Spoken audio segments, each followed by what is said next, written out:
হযরত রাসূল সাল্লাল্লাহু আলাইহি ওয়াসাল্লাম এর জন্ম এবং ওফাত একই দিনে সমাজে এমন ধারণা প্রচলিত আছে। এই প্রেক্ষাপটে মহান সংস্কারক হযরত সৈয়দ মাহবুব এ খোদা দেওয়ানবাগী রহমতুল্লাহে পবিত্র কুরআন, হাদিস ও ঐতিহাসিক তথ্য দিয়ে প্রমাণ করেছেন রাসূল সাল্লাল্লাহু আলাইহি ওয়াসাল্লামের ওফাত দিবস ১ রবিউল আউয়াল, কারণ তিনি বিদায় হজের ৮১ দিন পর ওফাত লাভ করেছিলেন। মোহাম্মদ ইসলামের নেতৃত্ব প্রদানকারী ইমাম প্রফেসর ড. কুদরতে খোদা বিষয়টি বিস্তারিত তুলে ধরেন। মন্ডল এনামের রিপোর্ট। বুধবার বিকেলে রাজধানীর বিয়াম অডিটোরিয়ামে দেওয়ানবাগীর দল ওলামা মিশনের উদ্যোগে হযরত মুহাম্মদ সাল্লাল্লাহু সাল্লামের ১৫০০তম জন্মবার্ষিকী উপলক্ষে এই আলোচনা সভায় প্রধান অতিথি ছিলেন মোহাম্মদী ইসলামের নেতৃত্ব প্রদানকারী ইমাম প্রফেসর ড. কুদরতে খোদা। দেশের বিভিন্ন জেলা থেকে আগত ৫ শতাধিক ওলামায়ে কেরাম অংশ নেন এই অনুষ্ঠানে। আল্লাহর প্রিয় বন্ধু নূরে মুহাম্মদের অধিকারী।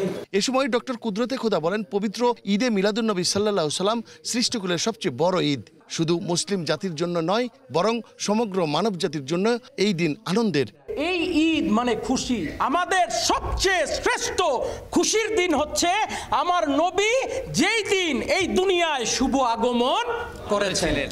১২ রবিউল আউয়ালকে হযরত মুহাম্মদ সাল্লাল্লাহু সাল্লামের ওফাত দিবস হিসেবে গণনা করায় সর্বকালের সর্বশ্রেষ্ঠ মানবের জন্মদিনে আনন্দিত হতে না পেরে মুসলিম জাতি রহমত থেকে বঞ্চিত হচ্ছে বলেও জানান তিনি।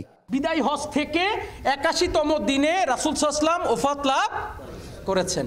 বিদায় হজের ৮১তম দিন কোনোভাবেই ১২ রবিউল আউয়াল হবে না, ১ রবিউল আউয়াল হবে।